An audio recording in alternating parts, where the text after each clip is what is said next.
Hi there, I'm Joe Ty from Values Coach, and welcome to this webinar in which we will explore the legacy and the leadership lessons of one of the most incredible women in the history of the world, Florence Nightingale. And specifically, we're going to cover these three things. First, I'm going to share with you the Nightingale legacy and its relevance for today. And no matter how much you think you know about Florence Nightingale, I think you're going to get some new insights and learn a few new things about her. And second, I'm going to look into some of the leadership lessons that we can learn from this incredible woman. And third, I'm going to issue you a challenge, the challenge that I believe Florence would issue if she were here today. I learned an awful lot about Florence Nightingale when I was doing research for my book, The Florence Prescription. And what I tried to do in that book was capture the spirit of Florence. And what would she do today? What would she tell us to do today? What advice would she give us for dealing with this healthcare crisis? So let's look into this woman's legacy and her relevance for today. Florence Nightingale, as we all know, really more than any other person was the first nurse and defined that profession. But she was also, in a very real sense, the first hospital administrator, and she was history's first and by far most effective single advocate for the healthcare rights of soldiers and veterans. She was an early advocate for public health, for preventive medicine, and for home health care.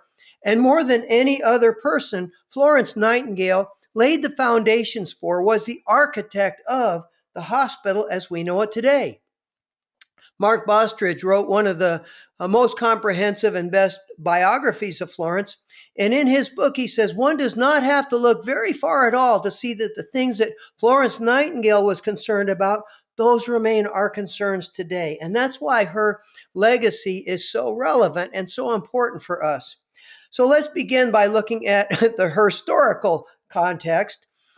In 1853, for reasons that have long since been forgotten by history, Great Britain decided that they had to have a little war against Russia.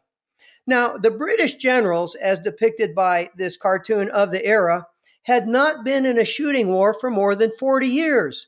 Not since Napoleon was beaten by Wellington on the battlefield of Waterloo had the British Army fired a shot in anger. And as politicians and generals so often do, they told the British people, well, this will be an easy war. Our boys will land in the Crimea and beat the Russians, and we'll be home by Christmas.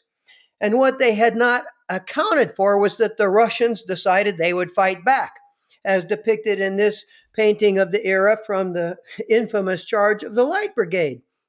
And that war degenerated into a slug match, a siege warfare at Sebastopol, and the casualties piled up. Now, the British government, because they thought the war was going to be fast and easy and over quickly, they had made no provision for casualties. There was no military hospital, no place to put these poor blokes who had taken a bullet for their queen. And so they piled up on the beaches, literally piled up on the beaches at Balaclava, waiting for somebody to help them. And the British government, not knowing what to do because they had made no plans, went to the government of Turkey, their allies in this little war, and they said, can you help? And the Turkish government said, sure, we have an abandoned army barracks building in Scutari, and you can use that to warehouse your sick and wounded and dying soldiers. And that's what they did, and warehouse is the appropriate term because that's exactly what they did.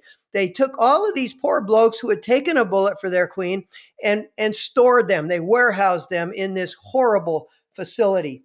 Now, this had been their practice for many, many years. The Reverend Sidney Osborne, who was actually an eyewitness there, wrote in his journal that the Scutari Barrack Hospital was a vast field of suffering and misery, and it's something that for generations British soldiers would have recognized. And they would have gotten away with it except for one man.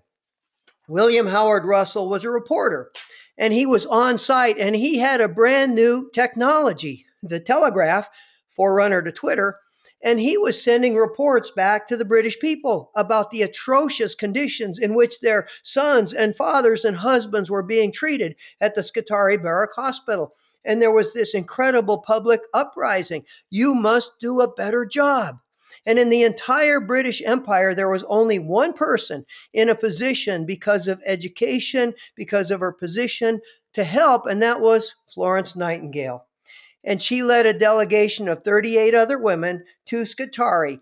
And then when they walked in the front door, it was literally a healthcare catastrophe. There was no medical care. Medical supplies were non-existent. The mortality rate was in excess of 50%. The place was filthy dirty.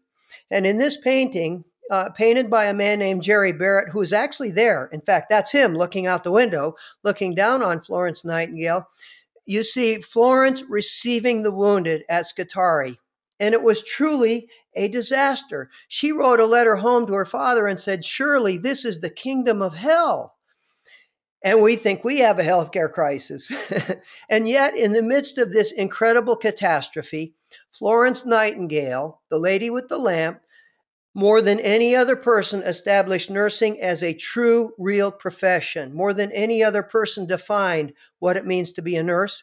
And in the midst of this healthcare crisis, in a 2-year period, she, more than any other person, laid a foundation for the hospital as we know it today.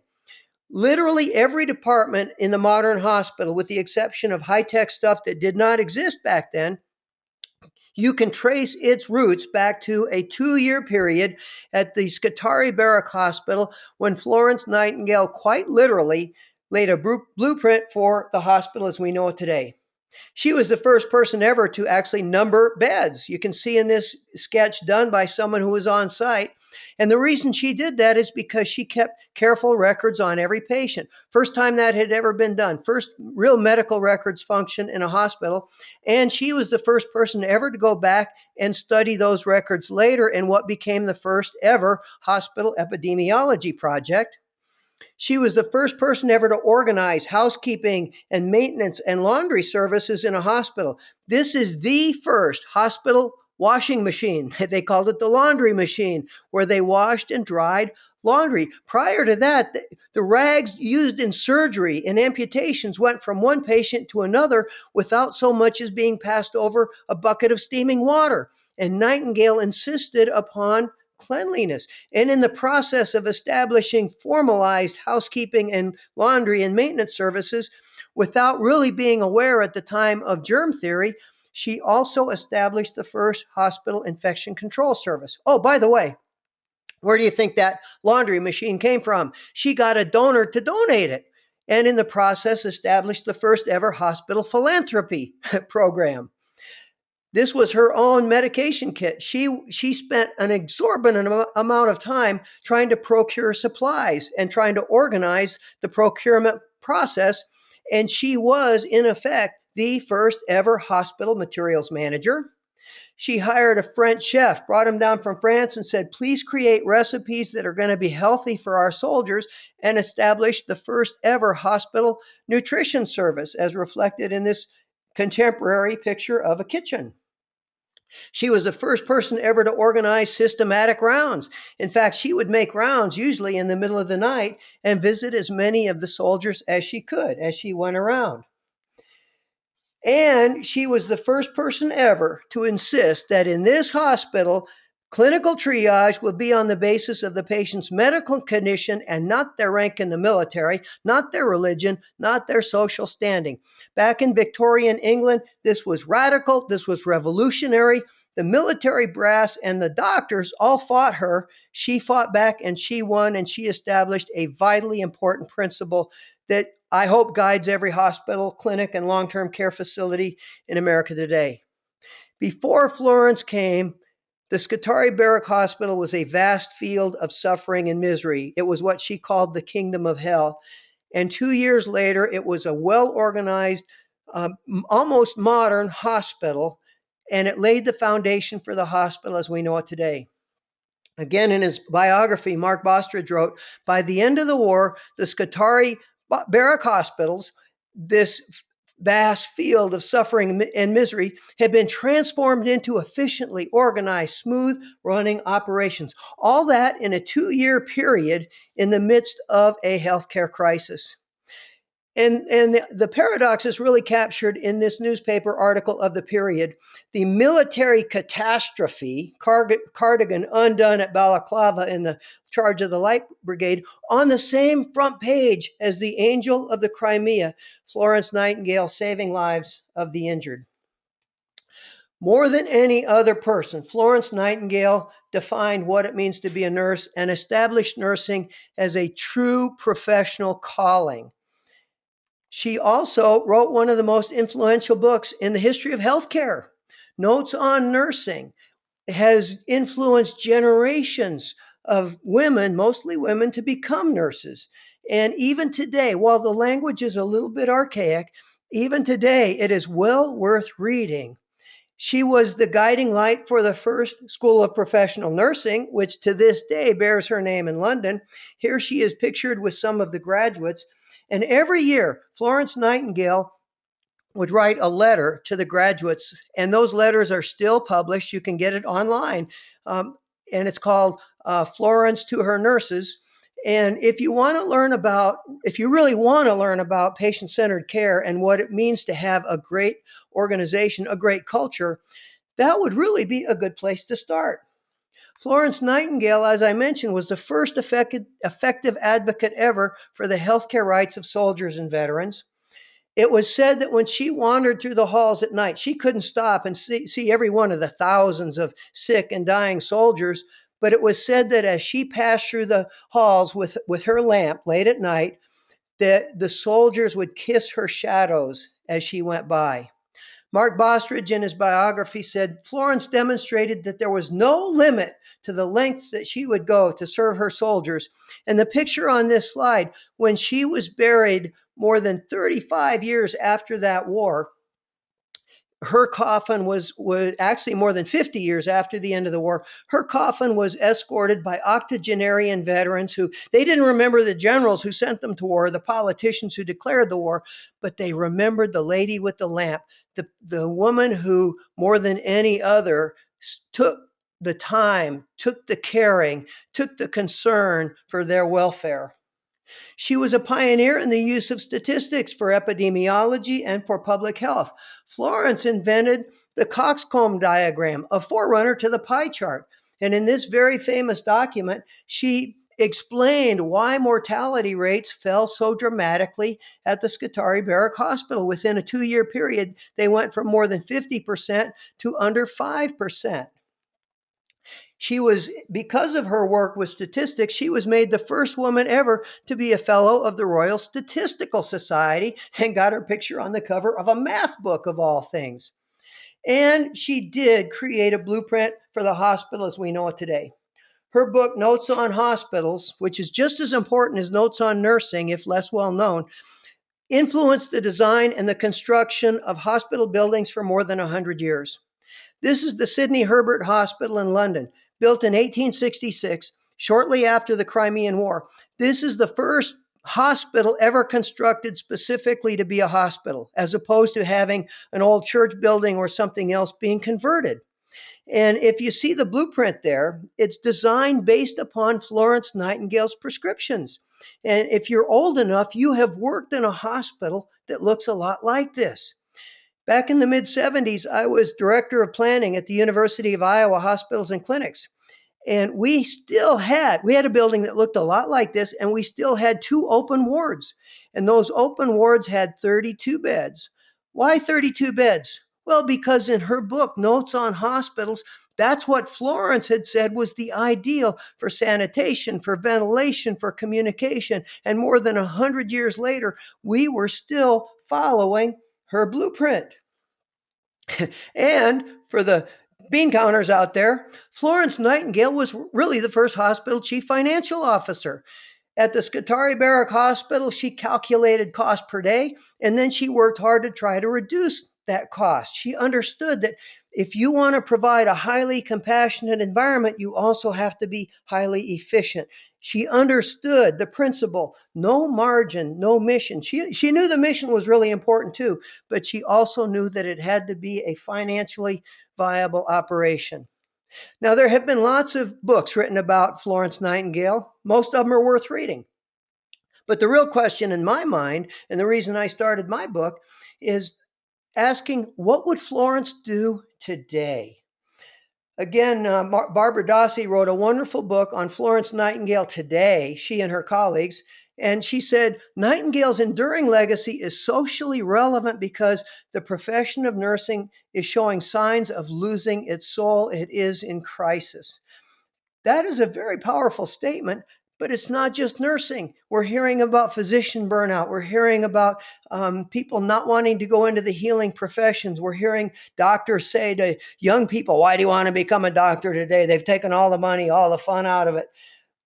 We really have a significant problem in healthcare that we need to deal with. Companies that study employee engagement, Avatar, Gallup, Press Ganey, others, they pretty consistently show the same thing. On average, in the average organization, and this includes hospitals, about 25% of all employees are fully engaged in the work. That means they show up every day with their A game and they give it their best. 60% on average are not engaged. Now, that does not necessarily mean they're doing a bad job, but all they're doing is the job. And at quitting time, they're out of there. It's just a job. And on average, 15% of people are aggressively, toxically disengaged. Now, this is the average. There is obviously a huge range. At Values Coach, we have worked with organizations where it is close to 100% fully engaged. And if you're not engaged, pretty soon you're asked to go somewhere else. And on the other hand, unfortunately, we have worked with organizations where it seems like nobody is engaged. Most people are negative. Most people are disengaged, waiting for another job to come along. They're aggressively disengaged. Those highly engaged people, we call them spark plugs because that's what they do for an organization. What do you call a car with no spark plugs? Dead. What do you call an organization with no spark plug people? And I wish I could tell you that this picture had been taken in a healthcare setting. It was not. This is a Texas Roadhouse restaurant where they really do heart their job. What if everybody in healthcare today hearted their job? What if we had this sort of passion, this sort of drive? What would happen to the healthcare crisis? And it would be a whole lot more manageable. And then you have those who are not engaged. We think of them as the zombies, just sort of going through the motions, another day, another dollar, but not really excited about the work. Jim Clifton is the CEO of the Gallup organization. You know, they do the Gallup polls. And he says disengaged employees, especially disengaged managers, are a quality defect. The same way giving a patient the wrong medication would be a quality defect. And then you have the vampires, the toxic, negative people who nothing's ever right for them. They're always complaining, always finger pointing, talking about other people behind their back. They are the ones who suck the life out of an organization. They suck the life out of the people around them. And all it takes is one. Just like having one person light a cigarette in a crowded room instantly pollutes the lungs of everybody else in the room. One toxic, negative, emotional vampire can suck the life out of an entire work unit. Edward Hallowell is one of the leading psychiatrists in the country today. He wrote an article in the Harvard Business Review, and he said, being disengaged from your work is a leading cause of people not achieving their personal goals, and he says it's a leading cause of depression. And so we owe it not only to our patients, not only to the organization, we owe it to individuals to try to promote a culture where people are engaged. One of the tools that we use at Values Coach is the Passion Performance Matrix.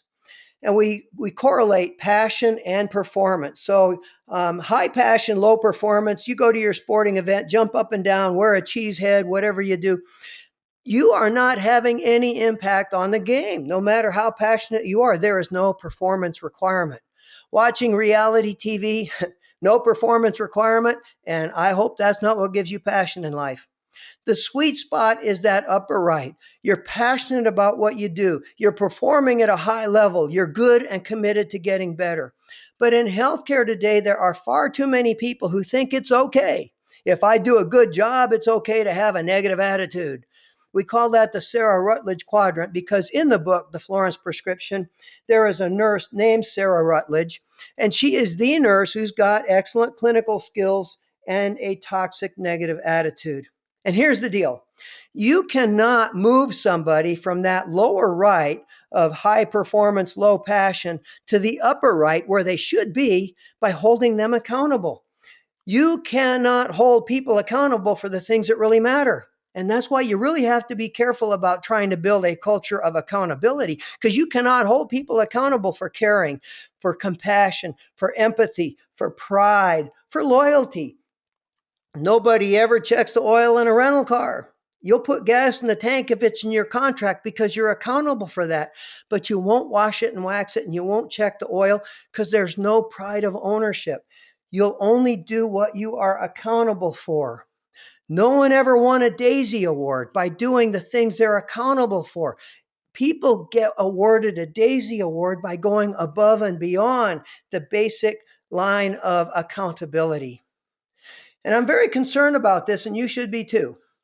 Dr. Renee Thompson has done research that shows 60% of all new nurses quit their first job within 1 year, and most talk about bullying as being a factor. And whenever I hear people say, oh, nurses today just don't want to be loyal, I think, well, maybe if you treated the new nurses better, maybe if they didn't get bullied like this, they would be more loyal. And I'm very concerned about this. We often do a culture assessment survey with our hospital clients. And when I work with a professional association, we'll do it with their members. And I want to share with you one question from a culture assessment survey we do. And this is from the last 12 that we have done. 9 of them are hospitals and 3 are professional associations, including these pre-survey I did for the webinar we did with the American Nurses Association Leadership Institute. The question says this: our people reflect positive attitudes, treat others with respect, and do not bitch, moan, whine, complain, gossip, and point fingers. And out of nearly 5,000 respondents, more people disagreed with that statement than agreed with it. And look at this, fewer than 6% strongly agreed that this was a culture in their organization. Ladies and gentlemen, this is the other healthcare crisis. And unlike the healthcare crisis out there that we keep talking about, this is one that we can do something about. If we would do the things that Florence would tell us to do, if we had the courage, if we had the determination, if we had the commitment to leadership. One of the things that we do when we're working with an individual hospital or a health system is we will actually calculate what is the cost to your organization of toxic emotional negativity, as reflected in the surveys that we have done. And that figure has actually been calculated at a national level. The Gallup organization calculates the cost of employee disengagement to be, are you ready for this? $500 billion a year. Jim Clifton, in his book, The Coming Jobs War, said that if we could just double the number of highly engaged people from 25 to 50%, meaning that whoever's watching this, I could show this little picture over and over for the whole rest of the webinar and you'd be happy.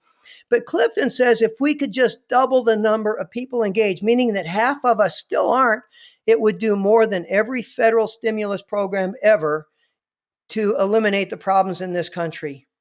And in healthcare, we desperately need to re-spark the spirit that galvanized Florence at the Scutari Barrack Hospital and the spirit that she brought to that hospital when she invented the nursing profession and the modern hospital as we know it today. So let's talk about leadership lessons from Florence. And you'll notice that I am, in this slide, I have not capitalized the word leadership. And that's because we're not talking about formal authoritarian leadership. In today's fast-changing, hyper-competitive, and complex world, we need leadership in every corner, not just in the corner office. And so this is leadership with a small L. This is leadership at the bedside, leadership at the broom and the mop in housekeeping, leadership in every corner of the office. James McGregor Burns wrote a book back in 1976. It won the Pulitzer Prize that year called Leadership. And he talked about 2 kinds of leadership. Transactional leadership is running the business. That's management. That's the leadership of accountability. That is the leadership of transactions occurring. You give somebody money, they give you a product or a service. You give them your time to do the work, they give you a paycheck. They hold you accountable for productivity, for achieving goals and results. The other kind of leadership he talked about is what he called transformational leadership. And that is changing people, transforming people. That is raising people to a higher level of personal values and personal expectations. That is the leadership of accountability. That is the leadership of ownership. And in today's world, we need to move from a culture of accountability, which is sort of a minimum standards culture, to a culture of ownership where people are thinking and acting like owners. And that gets me to the idea of invisible architecture. When you build a building, you have a detailed blueprint, and you would not so much as remodel a bathroom without that blueprint. But for the things that really matter when it comes to the patient experience, when it comes to the employee experience, where is the blueprint for that? And in most organizations, we haven't really thought through, we haven't created a cultural blueprint, a culture code. Your invisible architecture, when it comes to those things that really matter, is more important than the bricks and the mortar that we spend so much time agonizing over. At Values Coach, we call it the blueprint behind the blueprint. It is, in a very real sense, the soul of your organization, the way bricks and mortar are the body. And when you build a building, you build it in 3 stages. You put down a foundation, you put up the walls and the superstructure, and then third stage, you come in and finish it off with interior finishing, carpeting and wallpaper and such. And that is the metaphor that we use to describe invisible architecture. And the foundation is core values. Your core values as an organization and as an individual should define who you are, what you stand for, and what you won't stand for. And like the old country song says, if you don't stand for something, you'll fall for anything. Now, on that foundation of core values is the superstructure of organizational culture. It is the personality, it is the character of the organization. And here's why it's so important, especially today. Culture is to recruiting and retention what marketing and promotion are to gaining and earning customer or patient loyalty. Modern Healthcare ran a cover story recently talking about the looming nurse shortage. And in this environment where it is going to become more and more important for you to recruit and retain great people, if you don't have a great culture, you will be at a serious competitive disadvantage. And then the interior finish is really where the rubber hits the road, and that is attitude in the workplace. I took this picture at an airport last week. Southwest Airlines is using the positive attitudes of their employees to create a competitive advantage against United and Delta and all of the others. Now, culture does not change unless and until people change. And if you don't help people create a new mindset, new attitudes, new habits and behaviors, then culture is not going to change, and you just end up with yet one more program of the month. Florence got this. Florence really understood it. Beth Ulrich, in her book about leadership lessons from Florence, said this: Florence had a set of values and principles, that foundation, upon which she believed nursing and the leadership of nursing should be based. She understood the foundational importance of core values. And then Barbara Dossi, in her book about Florence Nightingale, a wonderful biography, talked about culture and how Florence had to create not only the structure, the visible architecture, but also a culture to support that structure. See, at an intuitive level, Florence Nightingale understood what we have been hearing for a long time, beginning with Peter Drucker, that culture really does eat strategy for lunch. And then the interior finish, let's quote Florence herself from one of her letters to her nurses. And she said, backbiting, gossiping, bad temper, bad thoughts, being jealous, bitching, moaning, whining, and complaining. Do we ever think of the responsibility we bear for all the harm that we do in this way? And anytime I hear that hideous metaphor, nurses eat their young, anytime I see a culture assessment survey with the kind of results that I just shared with you, I am reminded of the harm that is being done by people who are not engaged, not committed, not passionate in what they do. So let's look at some leadership lessons from Florence. Lesson number 1, she really did understand that attitude is everything. And she said, let whoever is in charge keep this one simple question: how can I make sure that this right thing is always done? And I know she would add to that, done in the right way, and she would not tolerate just doing the work with a lousy attitude. In the Florence prescription book, I wrote this: one toxically negative person can drag down morale and productivity of an entire work unit. Again, the way one person lighting a cigarette will pollute the lungs of everybody in the room. And it is a leadership with a small L. It is all of our responsibility to create the kind of workplace where toxic emotional negativity is simply not tolerated. And I want to share with you a simple promise that will change your life if you take it. And if enough people take it, it will change your organization. And it's the pickle pledge. If you have a copy of the book, The Florence Prescription, you know in the front there's a laminated card. And on one side of the card is this simple promise. And it was inspired in a very real sense by the work of Florence. Every complaint she could have made, she found a blessing in. And I'll share an example of that shortly. Or she found a constructive suggestion. She never let anything stop her from doing the right thing. She didn't sit around and whine and complain. She found constructive suggestions. And this pickle challenge that we've been giving people is really taking on a life of its own. And I'm so happy to see this. All across the country, we are seeing singing pickles, dancing pickles, hula pickles, pickle piñatas. We are seeing people declare their workspace a pickle-free zone. I don't want to hear your complaining. Leave it outside. Take it to your shrink. He gets paid to hear it. I don't. This is the home health agency at Kalispell Regional Healthcare. They declared their entire building a pickle-free zone, and they hired a professional artist to come in and paint the messages on their windows. Star Valley Medical Center. One of the things that made them one of the top 20 out of 1,400 critical access hospitals in America was a positive pickle-free culture. And at Grinnell Regional Medical Center in Iowa, anytime somebody comes in to complain about their bill, that's what they're going to see. Turn that complaint into a blessing or a constructive suggestion. And it helps people be in a better frame of mind, even when they're coming in to deal with something like paying their hospital bill.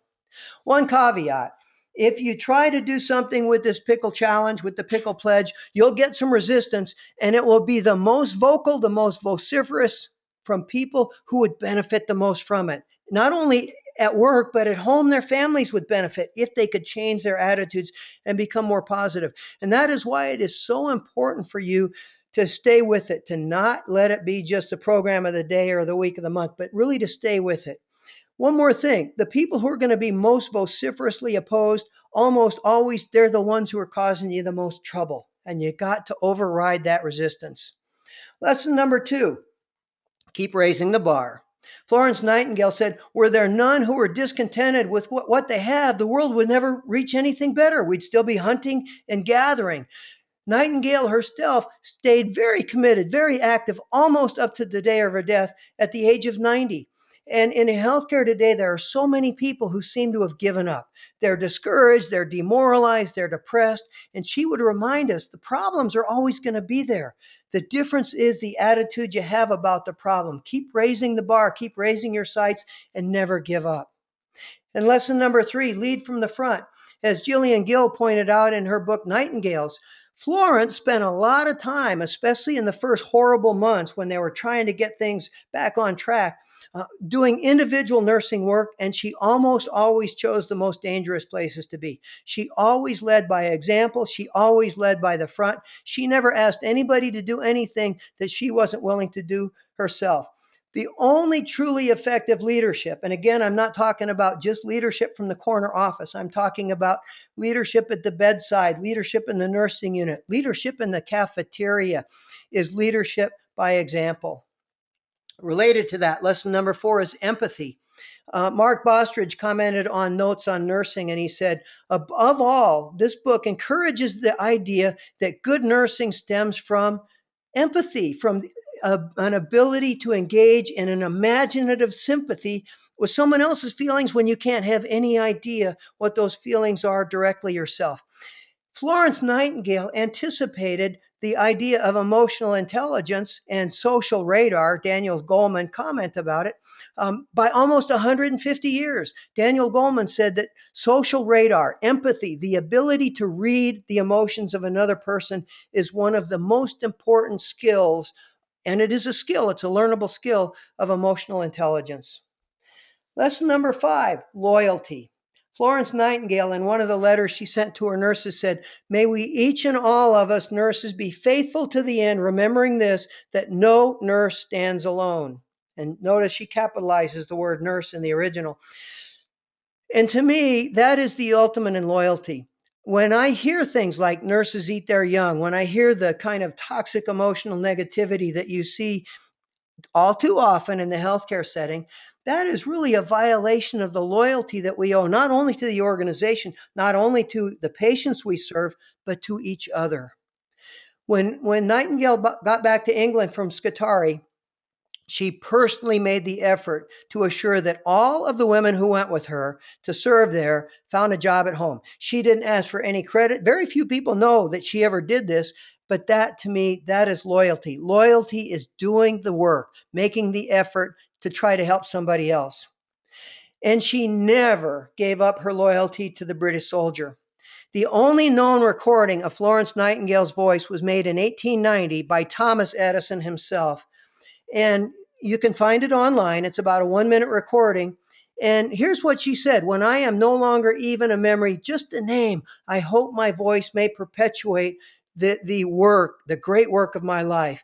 And then it says, "God bless my dear old comrades of Balaclava and bring them safe to shore." 35 years after the war, she was still actively trying to raise money for the veterans. That, my friends, is loyalty in action. And I want to make an important point here. True loyalty is more than just tenure. Sitting in a chair for 30 years doing the same old job, that's not loyalty. True loyalty is working hard on behalf of the people you work with and the people you serve and the organization that pays your rent. That's what loyalty really is. Lesson number 6, courage. This might be one of the most frequently quoted comments that Florence made: how very little can be done under a spirit of fear. And you know, in a lot of ways, she anticipated what W. Edwards Deming said in his 14 points of total quality management, one of which was drive fear out of the workplace. And Nightingale understood that you can't operate effectively when you're under the umbrella of fear. When I wrote a little book years ago called Never Fear, Never Quit, one of the things I realized was this: fear is a reaction. It is a hardwired, natural human condition. We all face fear. Courage is a decision. It is the decision to do what you have to do, even though you're afraid. And perseverance is making that decision to have courage every day, day after day after day, until you reach the top of the hill, beyond which there's another hill. I hope you saw the video or read the book, or better yet, both, The Last Lecture by Randy Pausch. And in that beautiful little book, he said this: "Brick walls are not there to stop you. They are there to make you prove how much you want something." It raises a really good question, doesn't it? How much do you want to have a wonderful, rewarding career? Are you willing to change your attitude? Are you willing to get more engaged? Are you willing to enhance your own loyalty to your coworkers, to your organization? How bad do you want to have a great place to work? Are you willing to do the work to create the kind of culture that makes your organization that sort of a great place to work? Lesson number 7. In order to have that courage, you have to have self-empowerment. And this is probably the most frequently quoted comment by Florence Nightingale in a letter to her friend Hilary Bonham. She said, "I attribute my success to the fact that I never gave or took an excuse."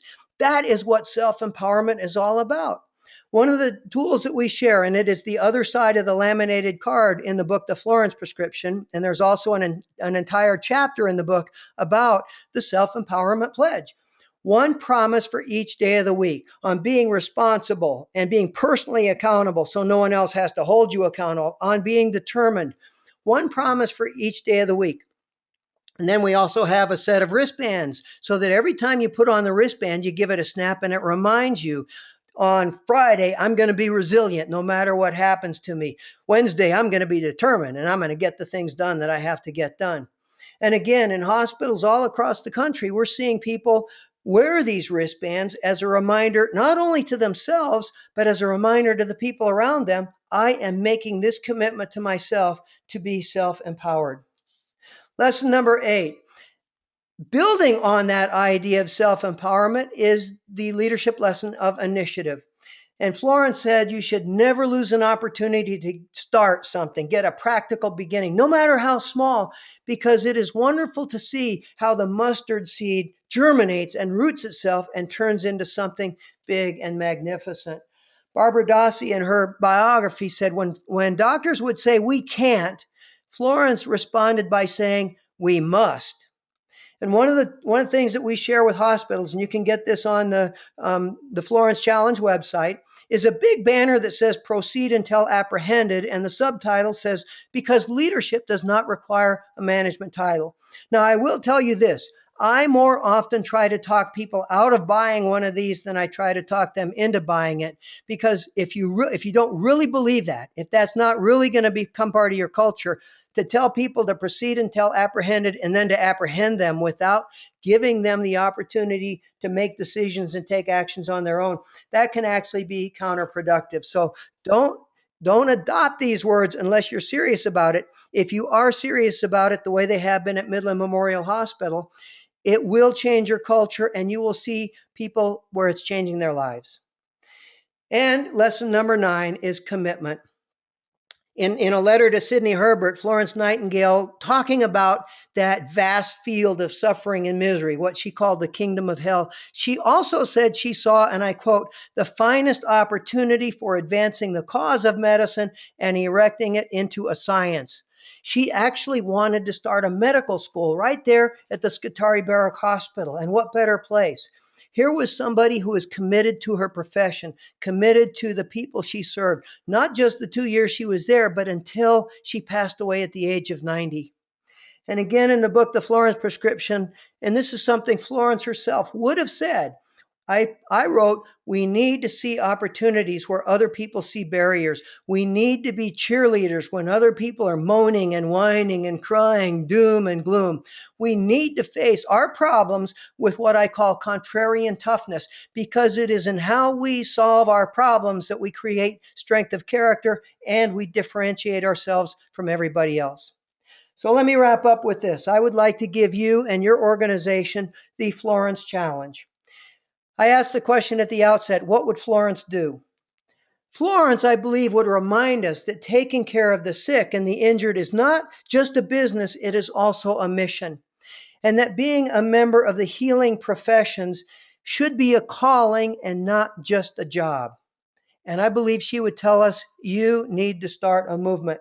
You need to start a movement to create a culture that is more these 3 things: more emotionally positive, more self-empowered, and more fully engaged. At Values Coach, we have been working with hospitals and other healthcare organizations for more than 20 years. We have worked with a lot of organizations across the country. We have put a lot of study into what does it take to make a great culture. It is these 3 things. If people are emotionally positive, if they are self-empowered, if they are fully engaged, you will have a great place to work and your patients will have a great experience. And I want to encourage you to make the commitment yourself at a personal level to sign this certificate of commitment, which you can download at theflorencechallenge.com, that you yourself will be emotionally positive, that you yourself will be self-empowered, and that you yourself will be fully engaged. If you make those 3 commitments to yourself, you will be a better professional, a better caregiver, you'll be a better leader. By the way, you'll be a better parent. You'll be a happier human being. And here's what we're seeing again in hospitals all across the country, here, South Carolina, Texas, Maine, Idaho. We are seeing people posting this certificate after having signed it. And in Kalispell Regional Healthcare, they even have their therapy pets sign it with a little paw print. And I received this just the other day from someone at the Maine Medical Center, and it says, "We've accepted the challenge. Will you?" And that's the question I'll wrap up with. Will you accept the challenge to be emotionally positive and self-empowered and fully engaged? Will you accept the challenge to work on fostering that sort of a culture within your organization? And if you will, you can go to the website, theflorencechallenge.com. At the resources tab, you can download the certificate, make as many copies as you want, have all of your coworkers sign them.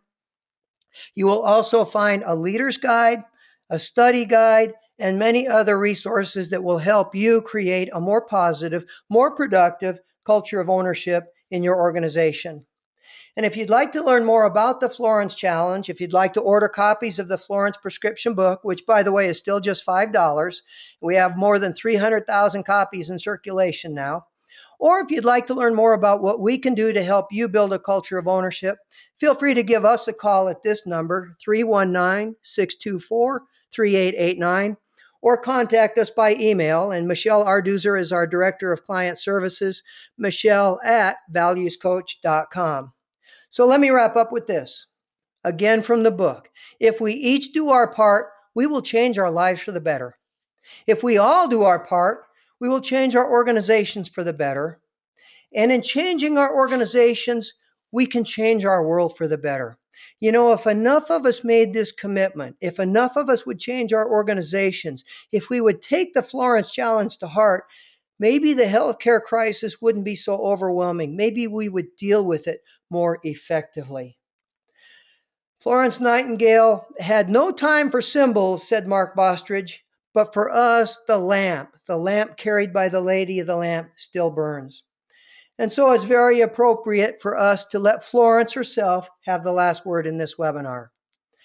Florence said, "Happiness is the gradual realization of a worthy ideal or goal." Isn't that a worthy ideal? Isn't that a worthy goal? To be personally, emotionally positive and self-empowered and fully engaged. To have an organization where there is a culture of ownership. Aren't those worthy goals? Aren't those worthy ideals?